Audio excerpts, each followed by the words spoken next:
Mhm. Mhm.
Mhm.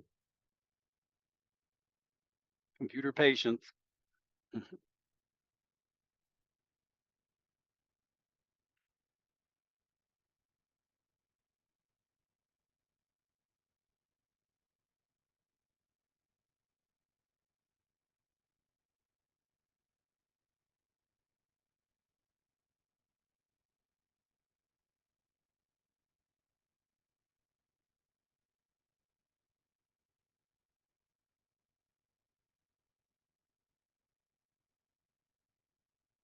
Mhm.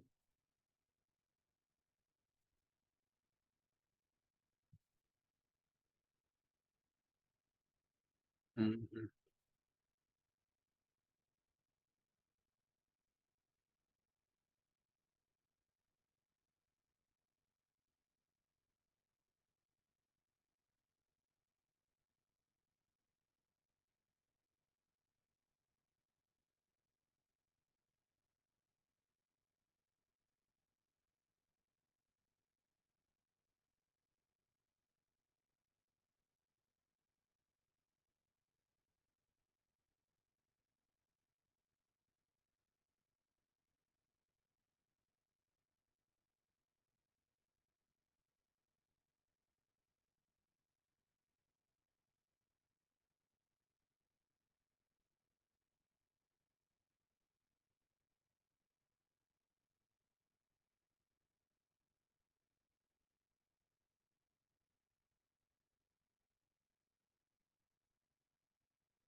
Okay, Christine, I gotta before we pull that version the version pyramids illustration.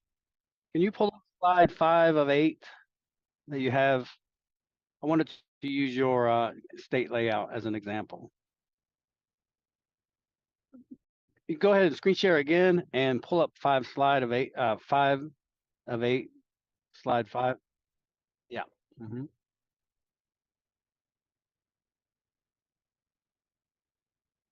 I want to try to tie just a few things in for this week's meeting, and hopefully we can come back next week and build off of that. Okay, can you make that? Sure. Can you make your state more towards it takes the screen up?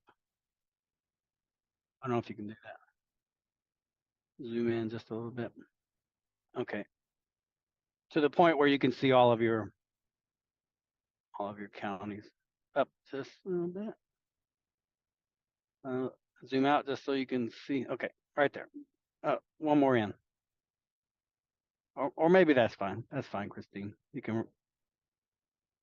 Okay, so what I want to do for everybody is I want to use this landmass as a type of example, and I'll provide a thorough example later on of a local area of mine um, to kind of help tie in what we're going to be discussing. And today, what I'd like to touch on is, of course, it's regarding militia or community preparedness of those sorts.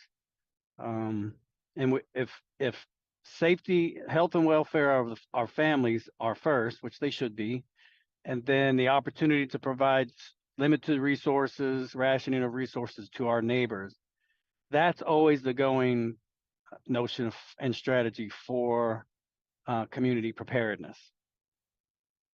Okay, first and foremost, and then further planning. Um, Hopefully, we'll have being able to implement those various aspects regarding sustaining whatever resources you have within your community. Okay, beyond that. But I want to use this just the entire state of Indiana here, Indiana landmass and their counties, all of the bordering counties. You don't have to count them out. You can everybody can see them there, but just kind of gaze your eyes over all of the bordering counties. Yep, go ahead and do that. Yep, slowly. All right. Okay. Now just picture this as a rural area. It's better to use a rural area in contrast to a city or metropolis because it's just so chaotic in terms of that. And we're not looking. We're trying not to. We want to envision this as a rural county area or a neighborhood. Okay. So I didn't count all of the counties inside there. We want to envision those as your backyard. So picture yourself on all of those neighboring edged neighbors. Basically they're your neighbors to your left and right, wherever you are. And all of the other counties there you see illustrated is actually your backyard. Can you picture that, Christine?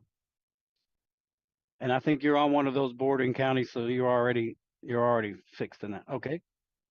Yeah. So what's let me zoom in if I can zoom. Yeah. So what Posse County, that's your neighbor to your left if you were looking west, okay? And and the Knox family is to your right. Can you picture that? And you do have neighbors to your left and to your right. And yes, you may have some neighbors behind you inside that landmass, okay? But just for starters, just to kind of prime this research here, we want to try to reach out to your neighbors to your left and right.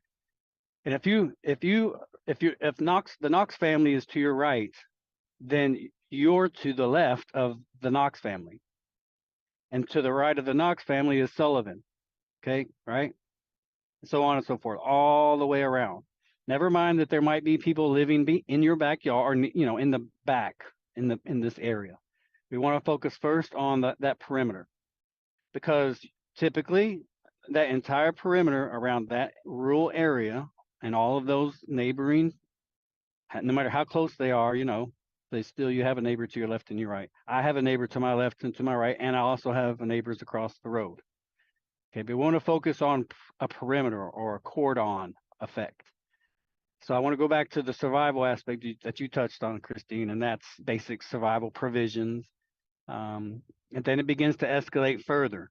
If your home is your estate, you would hope that you are as safe there as you are currently. And if things start to unravel, then they do unravel, but they're unraveling not at your home. That's your last, that's your sanctuary. That's your estate. And it's our responsibility to maintain that estate, both in peacetime and or otherwise. Okay, but we also want to be neighborly. So in a situation like this, with all of your neighbors to your the two neighbors to your left and right, and their two neighbors to their left and right, and so on and so forth, all the way around the perimeter, you can envision a road that if you got in your car and you took a right and you went past the Knox family, past the Sullivan family, all the way around, kept turning right, kept turning right, kept turning right, kept turning right, and you could be back to your house, right? Okay, that's your perimeter. That's your access point. That's what the Federation was mentioning regarding um, the diminishing access to roads if need be. Okay, and that's just the whole part of what I'm describing here.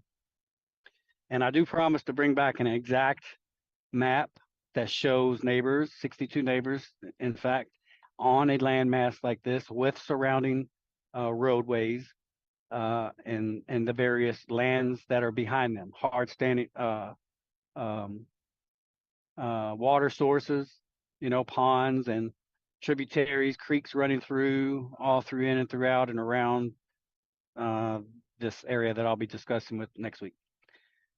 But the cumbersome effort that it is, unless you've already established this relationship with your neighbors, your immediate neighbors, could you imagine though trying to escalate awareness of all of those neighbors all around that border? How would you or any of your neighbors reach out to all of those neighbors? How could you possibly do that in a concise manner, in a thorough manner? It was Yeah, right. Given the fact you couldn't pick up the phone, you may not know all. Let's just say there's 65 of these neighbors, all encompassing this perimeter, and the communications were down. How cumbersome would it be and difficult would it be, especially if you didn't know? Maybe just you knew well enough your neighbor to your left and right. If you only knew your neighbor to your left and right, how difficult would it be to reach all of the other surround? If that was the objective, which it is, in this scenario, is to reach all of those families. Okay, well, let's say you're in Gibson, you're the Gibson family. You should know the Knox family. I mean, that's pretty neighborly to know your neighbor, your immediate neighbor. But you may not know the Sullivan family very well. You may not. But wouldn't the Knox family know the Sullivan family? Right. See, right, right. Okay. So in this scenario and in this necessity at this point with what the Federation was describing, there has to be a launch period or launch point where this community effort takes shape. So what it would be as if Gibson family was to initiate a call out to the community, and their first priority effort is to reach out to their surrounding counties. They would do that. You would carry a message of benevolence and peace, and a concern, a series of concerns that you have brought forth. Most likely, and you're going to anticipate that most or a good majority of your neighbors is already privy to these concerns, and may also well be tracking the same most current concerns. So you would reach out to the Knox family and ask them, would you please carry this to your neighbor to your right? Because I'm asking the posse count family to my left to do the very same and send the very same message in both directions. Okay. So it's not you or a group of families getting on that road, either going left or going right, and going to each neighbor yourself in times of stress and concern and worry, and trying to reach every one of those neighbors yourself. You would ask your neighbor to do that, to conduct that. Okay, because the message will be the same both in your left and right flanks, the left and right direction. and eventually it'll come back around. That what's the name of the what's the posse family's name? I can't tell that one on there. Okay. Well, eventually Vanderburg will have gotten the message at some. Well, actually, your furthest location. So let's go to Randolph family and Wayne family. At some point, that's the furthest. I would say that's the furthest approximate distance. J family, Rudolph family, or Wayne family. Yeah, they would have eventually gotten a message. Hopefully, this is again this is cumbersome because some of these family members might not be home. Okay, so there is that effort, and if they're not, then those families that like Knox family might not have been home, so you would have had to travel one neighbor over and ask and try and attempt to, and you would ask them, hey, if your neighbor to your right's not home, will you please? These are dire circumstances. Okay, all right, so you got the gist of it, right? Well, the whole point now at this point is to get the word out to all of your family members or the near neighbors, and that you're now setting a precedent on what needs to happen, at least within this neighborhood, and that is to preserve what each family member has, and also to preserve the interior portion of that landmass, which is everybody's backyard essentially, with a few caveat neighbors who may live back there as well. Okay, because there's there's water sources, there's livestock, there's gardens, foliage. All of that is was exactly what is needed at that point. So you wouldn't have to travel beyond your area. You would actually have essentially at this point secured that particular neighborhood with an honest effort. Everybody's informed with the same message, and then you carry on from there. The other cumbersome aspect of this is some of these neighbors all around the perimeter may not even be prepared whatsoever with any kind of extra provisions at all. And this effort should be prepared to realize that at some point. Some also may not choose to even participate at all. Like, no, I don't want to have anything get off my property. I mean, there's some neighbors that are not very neighborly. Let's face it, right? But the effort is out, and if your neighbor to your right doesn't want to speak with you, then you would, but they're there, then you have at that moment a non-participating neighbor. But you would go to the Sullivan family, and that Sullivan family, yes, I understand that, absolutely. Gibson family, I got you. Can you envision that? And Christine, have you heard of this strategy before? It's a cordon strategy. It's meant to secure an area, provide an area. Hmm. Hmm. Right. Well, and so what this does is, in addition to what the Federation has advised, this keeps people from having to travel out beyond their home and for sure beyond their neighborhood. Okay. And this is just one aspect. Now, I didn't mention, which should be obvious at this point, I didn't mention anything across the road. In a statewide illustration of this, of course, we have states across the, the, the, the state lines. But if you're picturing this as a rural neighborhood, you have neighbors across the road. And they have a perimeter as well. It may be smaller, it may be larger, but typically they should have a way to be able to go and turn right and make 3 other rights and be back at their home, right? Turn left, make 3 other lefts, and we'll be back at their home. That's their cordon, that's their perimeter. So they have the same exact way to provide security for your community. Never mind the whistles and the water and the extra food. The community awareness is what we're aiming for.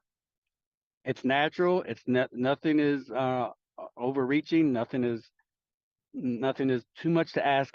Because everybody is in this situation already. They're already neighborly. They already have their property lines. They already are polite to each other. They're always everybody's appreciative of having roads, and they go travel across the roads in and out and around their neighborhoods. And they also are very appreciative of having acreage where they can build their gardens and their buildings and all these other things.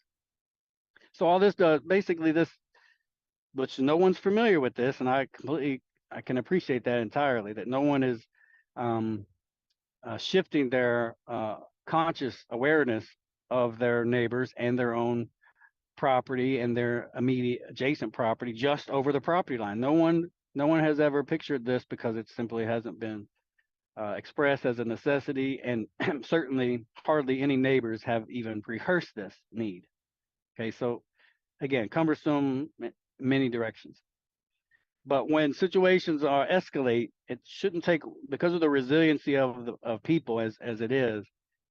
Most people will, who are aware of the situation, will adjust quite rapidly. Okay.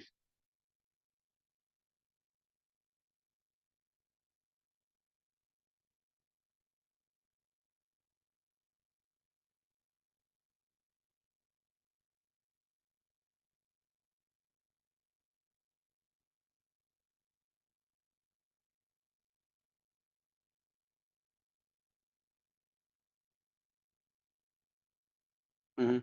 Let's use Lawrence County really quick. I'll reiterate this, but in a much more concise manner. Okay, so we used the entire state and all of those counties, but now let's look at Lawrence County. Lawrence has how many neighbors?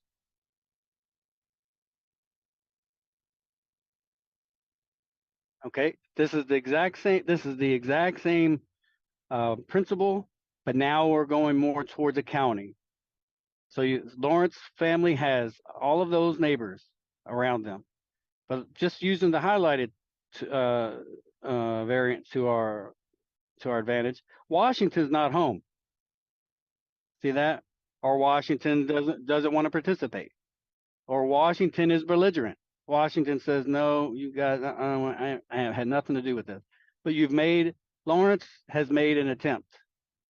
All of the counties, all of the bordering counties, and you'll have family members in that section, and they've reached out to Jackson and said, they've reached out to all of the Lawrence neighbors, all in Lawrence, has said, as far as Lawrence County is concerned, we went all around this entire nearly square county border, and we have established that Lawrence County is now secure within Lawrence County, all of Lawrence County. But across this county line, as you see, picture that almost nearly square as a road. Okay, you see that? And say, Christine, you live where the L is. So you pull out your driveway and you go right, right again, right again, right again, right again. Now you're home again. And same if you went left. You've essentially, or the county itself has already assured itself that it is a county. So it has already provided that presence, that state of mind, that sovereign existence. Okay. And just right now as it is, the going notion is Lawrence is sovereign. It has its counties, it has its borders, and it even has its neighbors right along the county line. Okay, but that road or that square near is, imagine if you will, a road. So now Lawrence County is reaching out to its neighbors across the street or across the county line with an attempt to say, Jackson family across the road, not to your left or right now, Jackson County across the road, this is what we've accomplished. Monroe County across the road, this is what we've accomplished. Greene, Martin, Du Bois, Orange, Washington, this is what we've established. And of course they would say, well, sure, you're a county, we're a county. Well, all my neighboring counties across the road, we're in a situation here. We need to galvanize our awareness of what is taking place, and just use your imagination. Okay. So there we are. You have your landmass, you have your various resources on your counties, you have your livestock, your waterways, your wells, your people, your infrastructure, your local government. All of those things are within your county, just as if all of those resources minus government is in your backyard. Remember, we used the example of the entire state of Indiana. Okay. Well, that's what we want to aim for as Americans. We want to be able to be neighborly and be that unique man or woman or family, a state to our neighbors. I mean, to our immediate left and right. And we want to let them know that we're there with, if anything at all, minus whatever excess limited provisions we have education for them. We come in peace, we're lawful, and we're educated. I'm pretty sure, Christine, just like myself, I can almost guarantee you 100% my neighbors to my immediate right are not educated with what should be needed. I can't vouch for it 100%, and quite frankly, I might be impressed at some instances where they are prepared. But by and large, educated on the matter and what's taking place, or to my neighbor to my right, it's a horse ranch, very nice, well-to-do, back off the road, up the hill. But would they have to offer me besides lending their ear and being cordial and peaceful and neighborly, and willing to participate in protecting the lands, our acreage, and the acreage behind us? That's to be determined. So it's a huge effort, and it's an effort. It can be exhausting, and it should be, detailed in its outreach, and it will take time. But you will not be traveling. That's the idea, not to have to travel away from your home, because you, as a group effort, you need to be able to provide that at least for your home. Okay. Now, people who travel outside of their home are will dedicate themselves or commit to traveling. If they travel away from their home, they should be going to their county, local governments, their cities. Where else would they be going? Honestly, in a situation like that, where else would they be going? And now this ties into militia. Okay, I wanted to just lay that groundwork. We can always revisit this again, but Christine, were you able to view that research that I sent you? Okay, good, very good. Now, was there any takeaways from that you had? Any concerns regarding the Oath Keepers?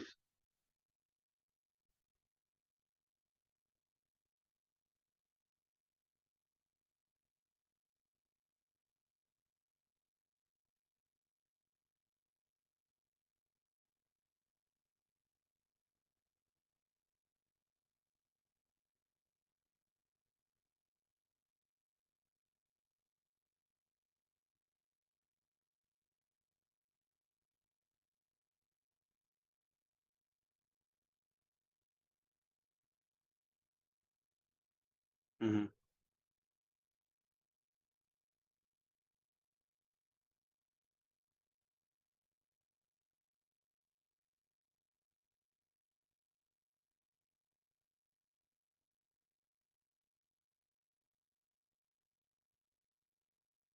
Mm-hmm. Right. Right. Now I wanted to share that because, and with you, and again, that's a cursory. You researched that one particular video segment. There are others, um, and what I would like to offer the listeners and your future assembly militia speaker for your Indiana assembly is to focus on, in particular, the Oath Keepers. And if they have time, they can research all of the other national groups. And they are the constitutional sheriffs. I think that's spearheaded by Sheriff Richard Mack. Oath Keepers is second. The NFAC, the Three Percenters, the Guardians of Liberty, the Proud Boys, and the Boogaloo Movement. I'm sure there are others. This is coming, basically research coming out from the Southern Poverty Law Center. I don't slow down to cast stones or dispersions at any one group necessarily. I just go with what we have, and that's fair enough. Okay. Now, not all of these groups. I've studied the majority of these. The Guardians of Liberty, not so much. Three Percenters, not so much. Boogaloo Movement, yes. Constitutional Sheriffs and Oath Keepers for sure. I am aware of all of these, but these are national organizations, and they would be, especially Oath Keepers for sure. They're a 501c4. At the national level, they are considered either a welfare organization or a nonprofit. A 501c3 is supposed to be a charitable organization. It's a little bit different. Some would say charitable is nonprofit. If you're a 501c corporation, you're chartered or chaptered, and you're incorporated on many levels. eh,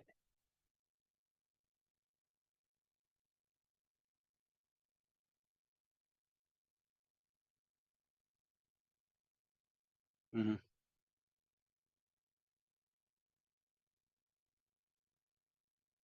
mhm, right.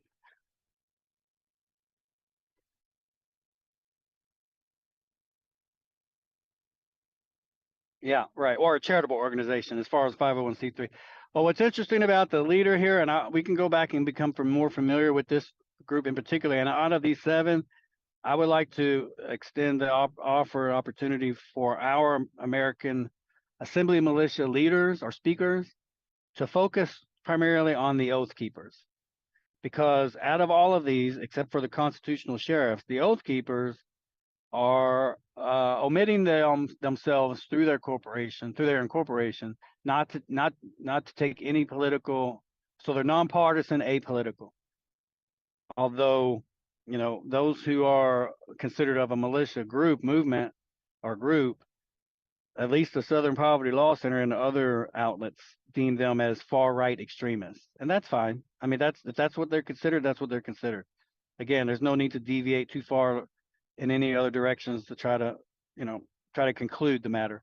But what we can track their organization or their incorporation. Okay. Now, this is what happens when you become a 501(c)(3). Yes, there's a tax break, I guess you could say, for those who provide donations. But right, right, yeah, yeah. Well, what's interesting is that, of course, with that, I don't know if you want to call it a corporation. It's a corporate status. Also, with that, they can accept grants. And immediately, this leader, I know of his name, I can't recall it exactly, but that's fine. I mean, we have access to their replays, and that's good enough. People who will focus on what we're dealing with as far as these entities, these Tories, because that's really what they end up being. They are Tories. We can track where they are consistent in their aims, their dedication, things that what their outreach effort is. As long as they don't deviate with each passing recording of their meetings, all the way back to what is it, June of 2020 up until now, every 2 weeks, I believe, every week or every 2 weeks. This outfit, I guess you could say, that is affiliated with the Oath Keepers, but is not a 501(c)(4), which is a national. The Oath Keepers is a 501(c)(4) national group. But anybody who supports any of these organizations or latches themselves or supports them, uh, but can limit their exposure as corporations by being a different uh, tax organization, like a 501(c)(3). And that's exactly what the group that I sent you, that's coming out of Arizona. But anyways, I don't want to deviate too far. That's that. Now, here's the state groups. I have it on my thing here. And this is for Postal Area. No, no, that's fine. But I'll provide you the resources later. We'll touch upon these later. Now, for Kentucky, and this is state, okay, and there's county too, so it's really interesting. Kentucky has a state group, not national, that they refer to as the nation. Actually, Kentucky is a nation. We know that. Indiana's a nation state, but this is their overlay. They consider a state, and the nation all 50 states, which is not true. The continental United States of America are all 50 states. The nations are the states. So it's true. It's interesting how the words play that they use, or the semantics, is purposeful because it's an overlay. Okay, so their version of state in Kentucky is, and state-based militia is Kentucky Mountain Rangers. All right, Michigan has quite a few. Michigan Home Guard, Michigan Militia, Northwest Lower Michigan Civil Defense, and Southeast Michigan Volunteer Militia. All right, go to Indiana. Indiana don't just has one. Have you ever heard of Indiana Citizens Volunteer Militia? Yep. Okay. Okay. Okay. Okay. Okay. Now for Ohio. Ohio has Cowboys a motorcycle club. Does that sound benevolent? Does that even just sound, man, what is that? Motorcycle club. How benevolent is that when we just described to you how communities should secure their communities? You when you're neighborly, you reach out to your neighbor. You don't get in a group of motorcycles and start traveling the road.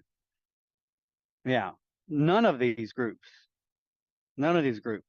Okay. The last militia in Ohio, the Ohio Irregulars, Ohio Valley Minutemen, Citizens Volunteer Militia, and the West Ohio Minutemen. But these are still active state-based Area 4 militia. They're still active. All right. Now here are local groups. See if we can find any in Ohio here or Indiana. Yep, Indiana has in Lake County. Yes, Lake County, Indiana Citizens Volunteer Militia. All right, I'll pause there and I'll go through the others that are local. Okay. Anything at all that happens at all, day or night, no matter the seasons, days, everything happens on a county, right? Correct? Okay. You have people on your count on Lake County, I'm sure that's corrected their status, right? Well, well, it's very simple to then with this information to be able to reach out and investigate. But now you have an ability because you have an entity on a local level as a militia. So it's simple, you can reach out to people, so your people on your county, on the Indiana's on Lake County in particular, can investigate the Indiana Citizens Volunteer Militia, who are chaptered and located on Lake County.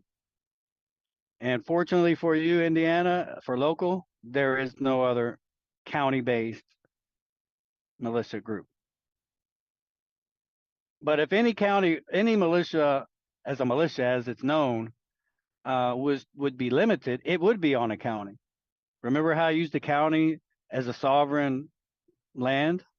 It would be there, just like your Lake County Assembly, Indiana County Assembly will have an assembly militia pillar, and they would go no for every county. So they would go no further. Each county that you have on Indiana would have a militia, a people, basically people, and it's everything that county has to offer among the people.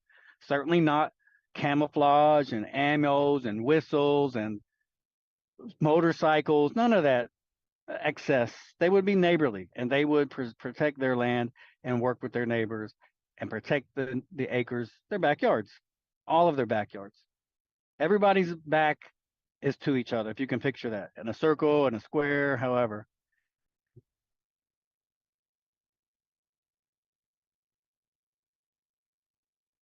Yes, right.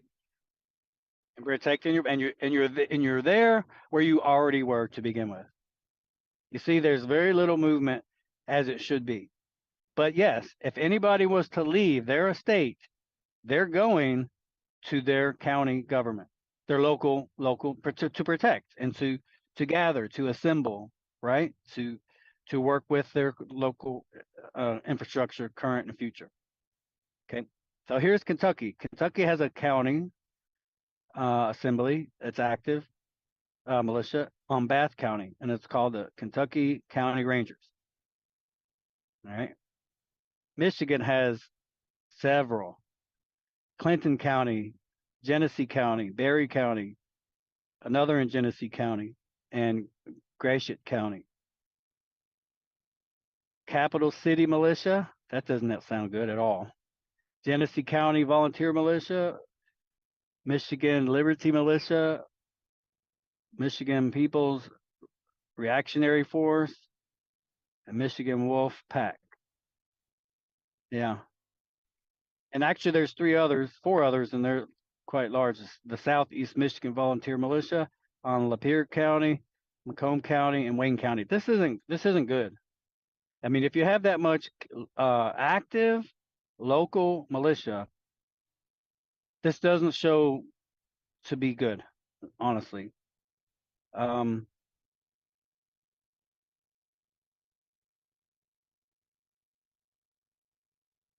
well, maybe not. Again, this just depends. You have people who have dedicated on the working. They exist on these counties.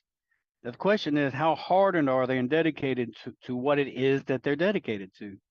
Do they do they do they shoot weapons and target practice all the time and work with all of that, or do they work with building homes? Are they architects? Are they cobblers? Shoe repairs? Do they deal with homeopathic medicines and remedies?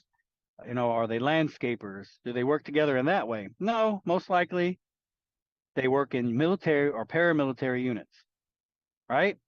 That's what they'll do. All right. Yes.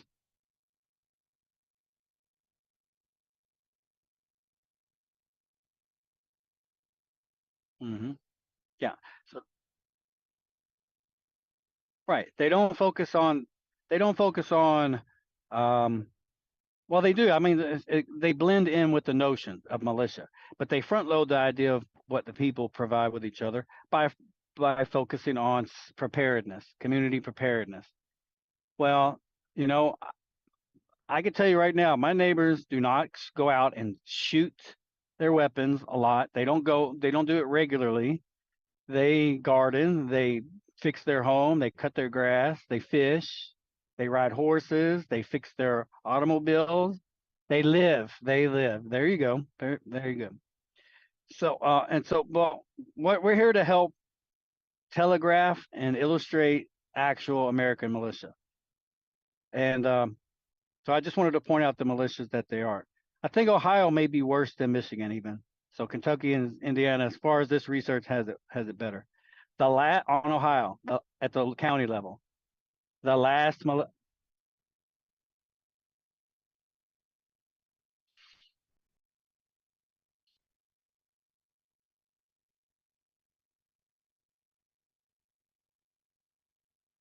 I bet. Well, here you go. Here's a big breakdown. Ohio is definitely worse out of all the four states in Area 4. There's one in Allen. There's one group. It's called the Last Militia in Allen County, Butler County, Clark County, Hamilton County, Montgomery County, Summit County, and Trumbull County. That is a major outfit. Yep. Yeah. Then they got the Northeast Ohio Outdoorsmen in East Rochester. And then I'll do some more research on this one, but the Ohio Defense Force is in Cincinnati, Cleveland, New Lexington, and Zanesville. And then the Reapers Constitutional Militia of Ohio in Cortland County. It sounds terrible. These words are hideous, right? I don't know who comes up with these, but I would almost, of course, these groups, they do prepare. They do community preparedness. They are willing to protect themselves in their county. The question is when things get so much um, uh, where things become terribly broken down. Will these same militias organize together to take from the neighbors? I would say yes, they would. And they've organized themselves to survive. Okay. But these are, yeah, for provisions. Yeah. Instead of, yeah, trek through the counties or these, in this case, county regions and take whatever they need in that moment. Would they be disciplined? Have they placed that? Yeah, no, no. That's the whole reason why even the de facto is. Mm-hmm. That's why, and I would have to say that's why even the de facto has labeled these as serious groups because they're not of by and for the people. They're either one third or two thirds, but they're not of by and for the people. Okay, so that's that. Hmm. Hmm. Yeah, and then there's a list of inactive groups. So, but again, I'd like to go back up. I'll share this resource with everybody, but I would hope for the listeners and those who are on our areas to mainly focus on what the Oath Keepers can offer because they're open. They're open and transparent to the point of what they're providing and who they're working with. They've already established that they're a 501c corporation, so they're incorporated with the Oath Keepers, the local support groups, like the one I shared with you out of uh, Arizona. And there's others. I have a list of other states that has building chapters as well. But they all support the Oath Keepers as if they were the Oath Keepers. They are the Oath Keepers. They're just not at the national level. And I just explained how you can be at the national, state, and local level as militia. Okay. They're smart enough to know that well, I think they go too far when they go national. There should not be any national, there's no national sheriffs. Sheriffs don't cross county lines. And as far as they could ever go is the state. But that is a state is a group of counties. Really, they should go no farther than the counties. Just like you can and I can never go any further than where our home is. We simply cannot. we have our state, and there it is on the county. So true militia. Right. Yep. So your true militia, your de jure American militia, they're community focused on everything, everything else. But to defend yourself, it comes last. But just like right now, you can attest to this. Everybody can attest to this. Even in our time right now, even though things are questionable and concerning, you do not prep yourself to go out and defend. You do not fight your way physically through each day with the ability to harm or be harmed. You simply don't. Are you prepared? Maybe more or less. Would you resort to that if you had to defend yourself? Of course. However, you would, or you would flee, because we don't live in that environment. That is not neighborly. Nobody is primed to do that except militia. Today's militia.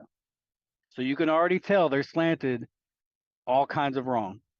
So this is the first thing that the Peacekeeping Task Force is sponsoring or advocating and offering a syndication platform for what a militia can provide.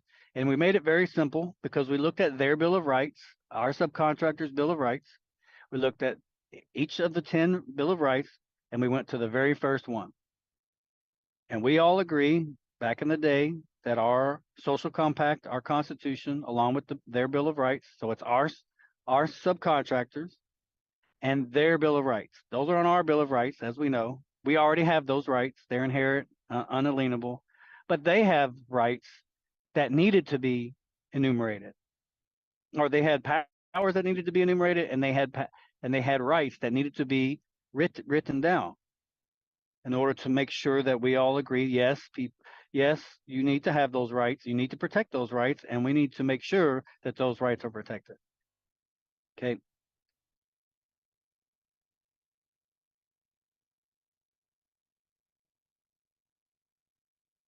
Yeah, yes, and that is where the safety committee that the Federation wanted to make sure that we realize us as sovereigns who aren't serving the people do protect our those who are serving the people, because they're sovereign as well.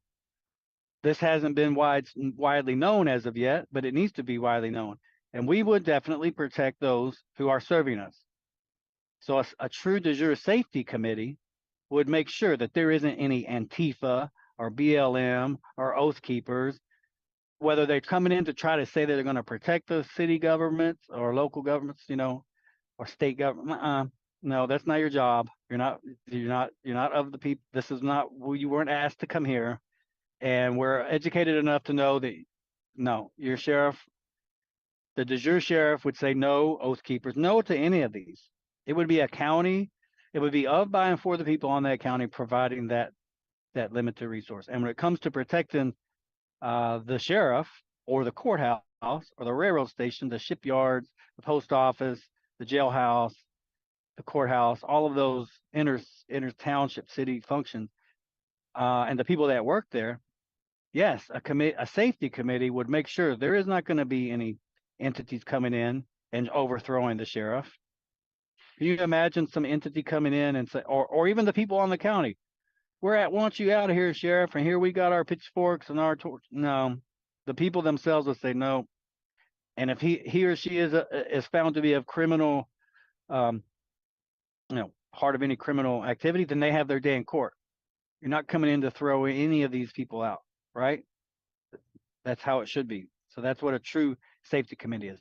But a committee of safety was where you have entities like these militia who are training in secret, who are preparing to keep the states from being overthrown, or like you have others like coming in from out of state and systematically burning government businesses and government infrastructure. So you have a polar opposite of the same entity. This is what we're keen on as far as how these militia are functioning, and we're going to call it out consistently. We're going to let it be known, because some of these people here know exactly how they've structured this, and at the same time, like the Oath Keepers here, I hate to say, they're quite transparent in what they're offering. They're offering the Tories to come in and prepare for civil conflict and fight against the same people who they say they're against, but the same incorporated entities funding them. So there's no different. I hate to say it, there's no difference between peacekeepers, oath keepers, 3%ers, Proud Boys. They're all the same, honestly. First of all, they're incorporated. That should tell you anything. They're incorporated. All right. So let me move into that. Hope I didn't belabor that too much. Let me go into here. Where was that? Going into the structure here. Okay. You can put this on the screen if you want, and we'll end it with this. But I wanted to take as much time as you would allow me to lay that groundwork with the focus on the Oath Keepers. Okay. Since we do have an open access to their video archives, all of your future militia assembly pillar or assembly militia pillar speakers, commanders, I encourage them to focus on the Oath Keepers, of what can be researched and investigated, because the Peacekeeping Task Force certainly is. And we want to be able to see the angle and hopefully persuade people to refine their approach regarding what militias are. Absolutely, yes, provisions, community preparedness, that is obvious. All of that is obvious. Okay. Even the Oath Keepers leader out of Arizona mentions community groups gathering with your neighbors. Of course, all of that is easy pickings when it comes to exploitation, because the same Oath Keeper leaders then say they will offer to come in and then train their neighbors. Oh, what is this now? So we can talk about that later. But I just want to focus on where the exploitation very well may be coming from, Christine. So we'll look at the de facto government, since we're talking about that first. That's in the blue. I don't know if you can blow that up. I'm also looking at it on my screen. If you can't blow it up, that's fine. Oh, you can. Good. Yeah, I can read it too. Okay, so we know that this is inverted, but the path moving forward is the de jure, and that's in the red. So this is what we're most familiar with at the moment, is the inverted pyramid. If you notice, the people are at the bottom, but if we know what people we're talking about, notice there's a capital P there. These are constituents.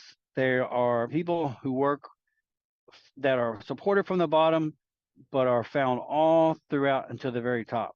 So the people at the bottom is supporting the very top, actually. So you have people who are with a capital P there. That's your people who work within the territorial or municipal subcontractors. And then you have the corporations themselves, as people or persons in all capital letters. And these are the way that everything is exploited regarding flesh and blood men and women, treated as corporations and recognized as such. Okay. But so the territorial municipal, that's the creation of state and federal incorporations. But you want to, and then you go to the federal republic, which is as a democratic form of government now, or democracy, in place of a federal republic. So that should be there, but it isn't, and it's overlaid. Confederation of state is absent. Municipal state of states instead of the jure state of states.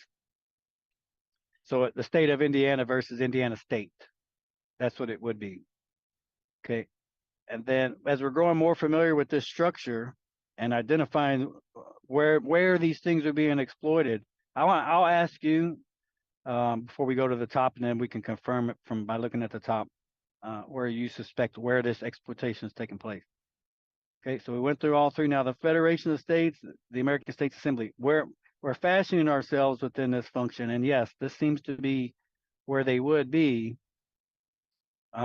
because of the we're establishing the state assemblies in order to rejoin the union, right? And then with the rejoining the union, then we can revamp the Confederation of States, correct? Okay, so we've identified all of these parts so far, and we know that we're not operating as a federal republic, we're operating as a democracy. The Confederation of States then is voided or dormant, marginalized, and then we have the corporate overlay state of states. Then we move into the actual states singularly, and then we're familiar with a state, which is actually a nation. Then we look at the counties, which are actually countries, all right? Then we move into the city function, and then the people. Now, it's okay to guess, because since you and I are the only ones on here, Christine, but where do you think the parasites are in this entire structure? Okay. You want to guess again? It's all right. You might be right. You might want to be. I know you're a very astute student. You probably heard certain.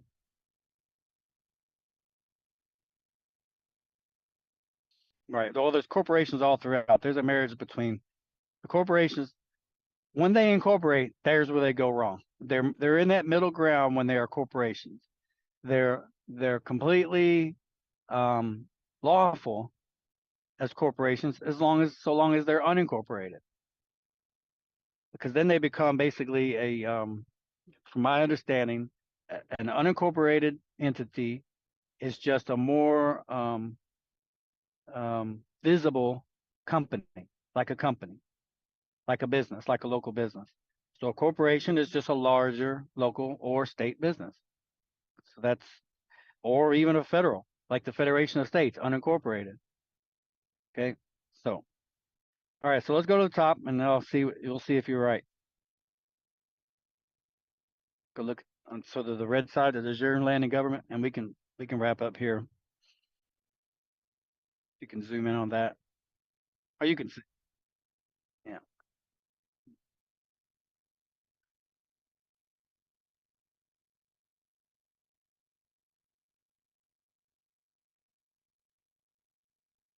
You'll have to show me how you do that. I think I remember.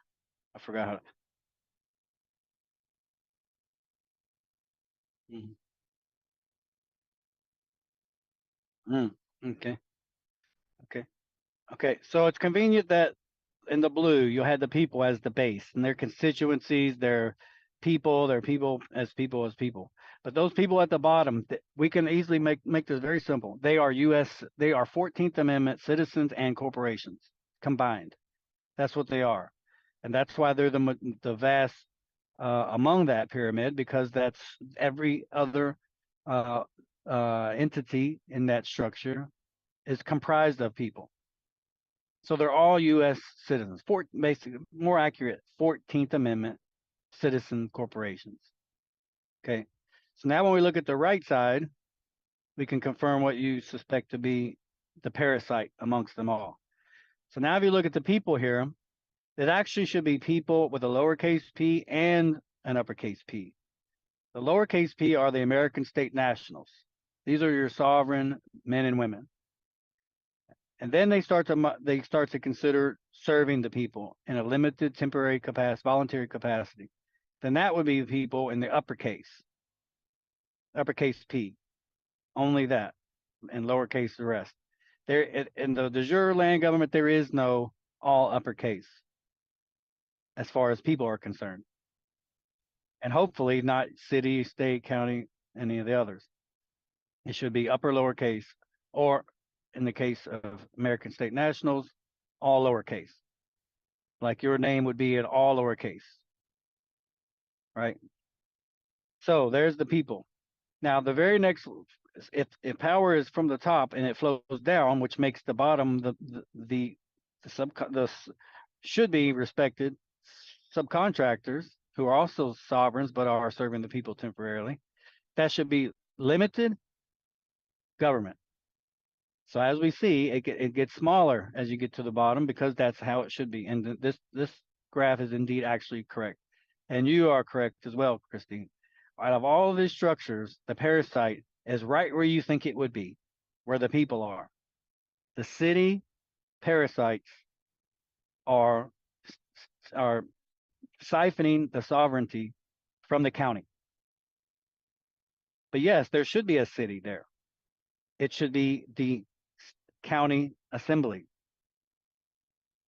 The county assemblies, their business pillar, their general assembly, business assembly, jural assembly, assembly militia. There's where the city should be. There's where the people, because that's where they are. They come from all around of the county, around the county, and they serve or they listen or they elect and they participate in their county government at their city seat. Right? Okay. And that returns sovereignty to the county. And then as far as the county goes, through the city by the people, so it's of, by, and for the people, of, by, the, for the people. Then the law of the land on the county is the sheriff, which solidifies the county, and it provides that law of the land, county elected man or woman, who then establishes where we are a county or a country, if you want to look at it like that. Then the state, which is actually a nation, which holds all the countries, just like they try to express in the public schools. They totally forego how it is because they have an overlay that they're trying to define. So in reality, your county should have its own flag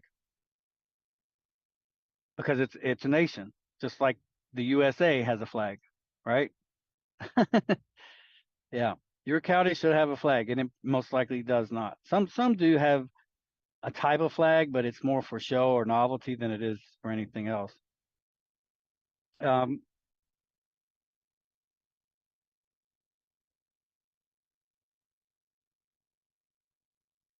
Well, right, and if a county is actually, or a state is actually a nation, and the counties are actually countries, the nation has a flag. The country, the counties, which are countries, they have flags right now. We have a nation of 50, they say 50 states, and they have a nation. That's a nation. Okay, that has a flag, and then the 50 counties or countries, like Indiana is a nation, and it's 98 countries. All of those countries have flags, right? Okay, it's really, it's kind of pathetic, but I'm grateful that.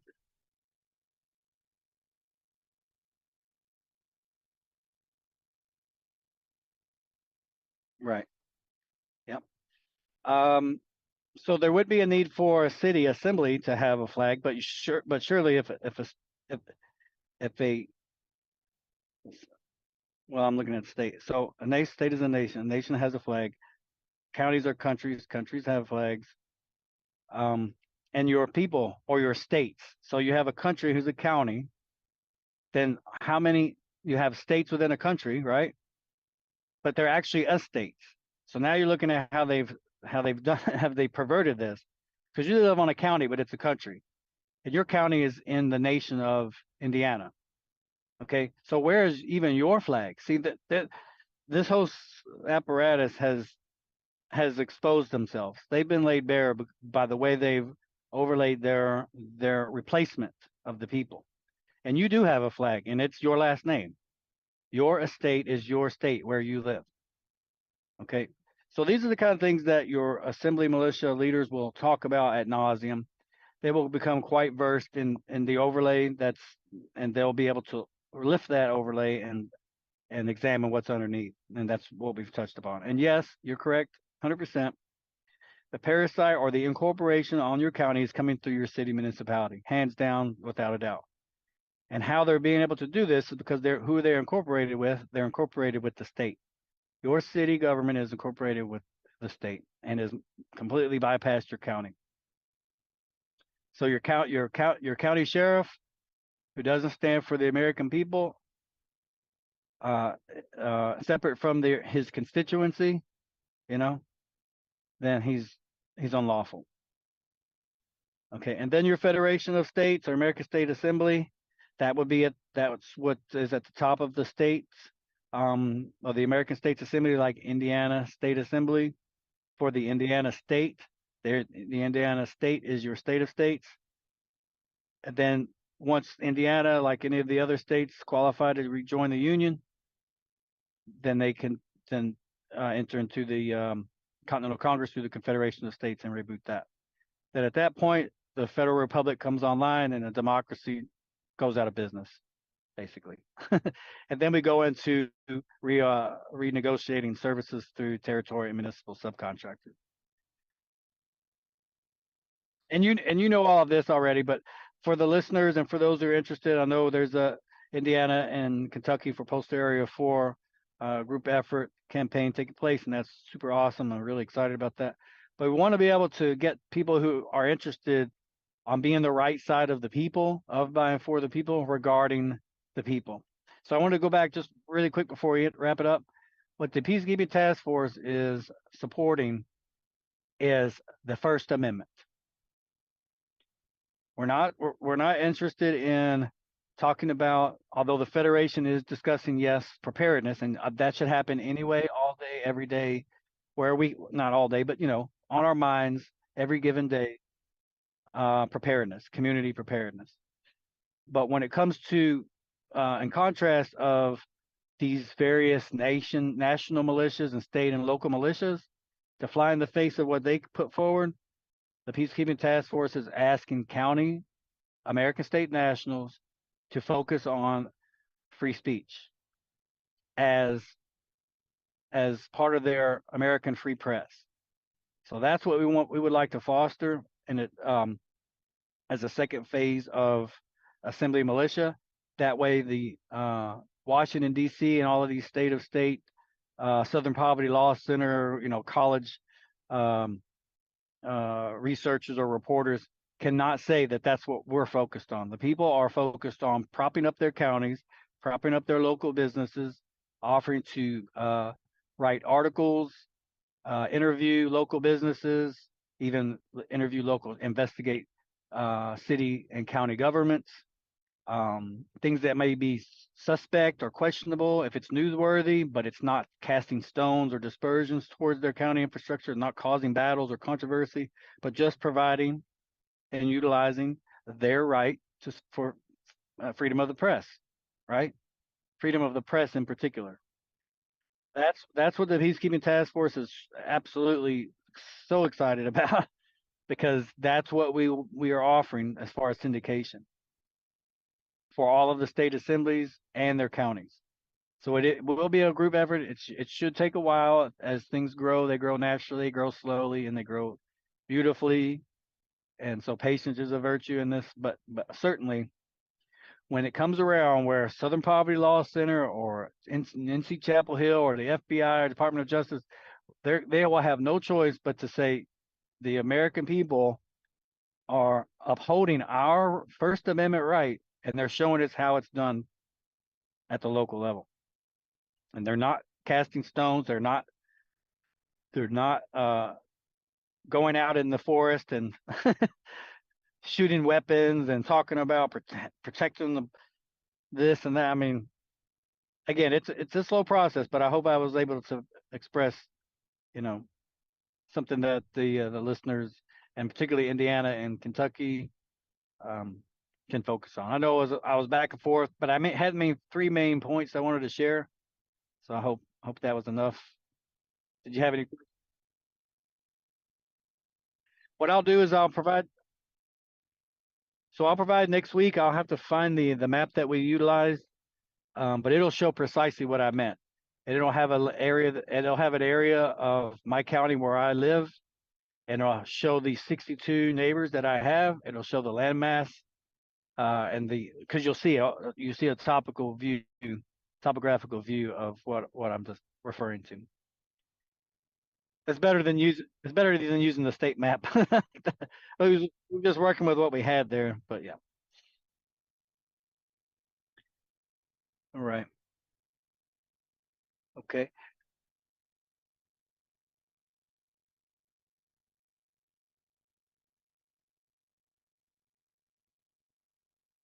Hmm. Yeah, and we've touched upon different things over the weeks. We'll tie them back in. I'm hoping to receive questions, if not from the listeners or people in Indiana or Kentucky, but even from you, if you have questions things that might stick out that's not tied together well, just write those down and share them with me, and I'll just come back around quickly and touch base on that again, and we can continue to go around and around. There's not many avenues that we need to go. I mean, there's only 4 seasons in a year, so there's not a whole lot of moving parts with how it should be. Local limited government, very simple. Um, so, but it's just reiteration as we go. You know.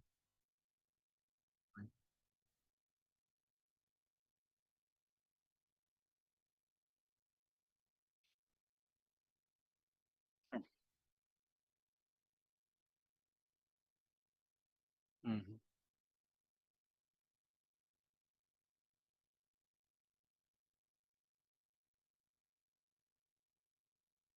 Hmm.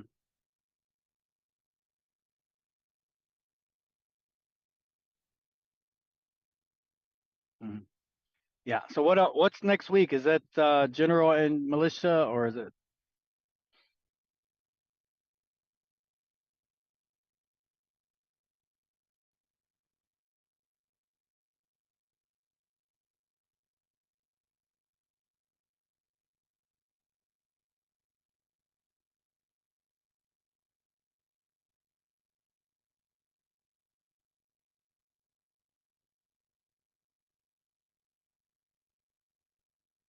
Oh, oh, I'm really excited. So yeah, no problem. I also I, I also have a meeting with the Michigan Assembly tomorrow afternoon or tomorrow evening. But what I'll do is I'll actually as cumbersome as we did through this meeting, talking about new aspects here, new developments, and new research. But I'll refer them to this channel or this particular meeting. So as we move forward, they can share in what we're working on regarding militia and the militia, as it's actually expressed, assembly militia, assembly first, and all the aspects of the militia. Yeah. So did you like that though, Christine? We're not talking about guns and bullets and beans and all that. We're talking about local county outreach, journalists utilizing free press, freedom of the press. How wonderful is that? And how needed is that right now? That is a part of the militia like every other service and that you can imagine on that exists on your county. So what a wonderful way, and how simple is it when we look at their 10 amendments of their bills of rights? We embrace that. We protect that, and we show them how it's done by running just really. I mean, it's quite sad, but leaving mainstream media or the whole notion of media, which is that's a pagan entity, and you probably are aware of that. So we even go make it very simple. We've identified that as yes, we've noticed that as a word, and we respect it, that of what it is, and we don't use it, and we show no that we're talking about freedom of the press, journalism, freelance journalism, writing, real writing, not artificial intelligence either. And it's some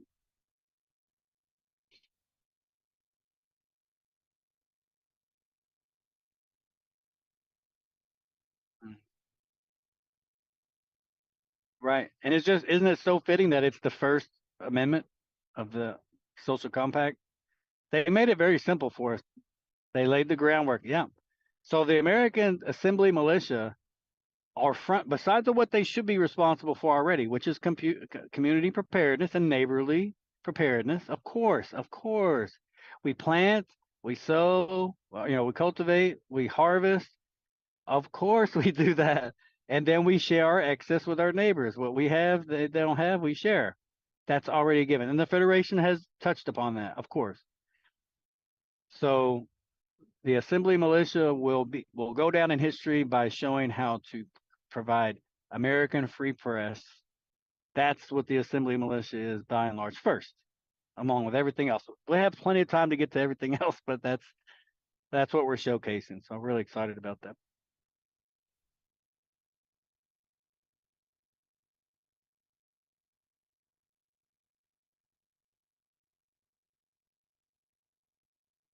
Right.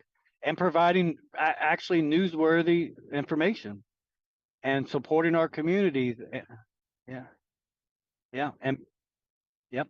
And building that trust at the local level, each county itself. Remember, I wanted to emphasize everything we hear about, all of us hearsay, conspiracy, things that may happen, they are happening. If they're happening in the continental United States, they're happening on a county. So if there's American on that county, by all means, if they're able to, seek that scoop, get that angle, provide that news piece, build that trust with your local, and they're going to want to know. People are going to want to know. And it will not be artificial.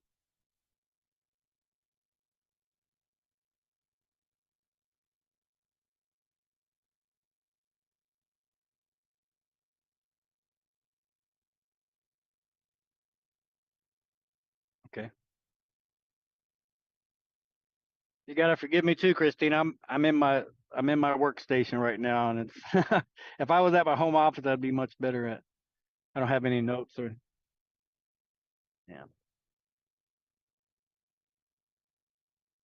Now next week, Christina, or in between, I'll show you what the Peacekeeping Task Force or PKTF News website is like, and we can go over some of the details about Area 4 and the various states within that. It's shaping up to be very, very impressive, and everything that I mentioned already is there. It's illustrated there. It's posted there, and we're really excited about it. So it's not the PKTF site that was first launched years ago. That one is going by the wayside quickly. It offers very, very baseline information and no more. It hasn't grown since then. So it's it's been time to go, and it's going, but it's being replaced with something that much more useful, and we're excited about it.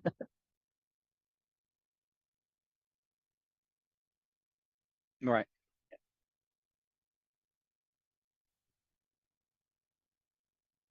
Hmm. Yeah. Now, what I'll try to do, I'll end with this completely here. What I'll try to do if I can't reach you, I have other states that I have to reach out to as well. So what I'll do most likely is share my free conference call newsroom or workroom replays, even if it's which we could be myself, even alone, and just illustrating, screen sharing, and then share the access, the recording for the replay, and then we can move forward from there. That's just to help with time expediency and whatnot. But I might share with you if you have time though. You and I, and we can record that and we can just share that with others if you like at some point. All right. All right. I think we got a meeting coming up in about 15 minutes. The webinar. Yeah. Yeah.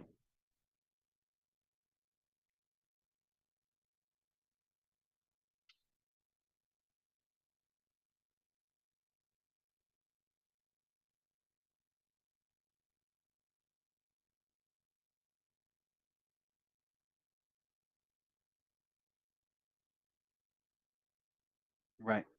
See you, everybody. Recording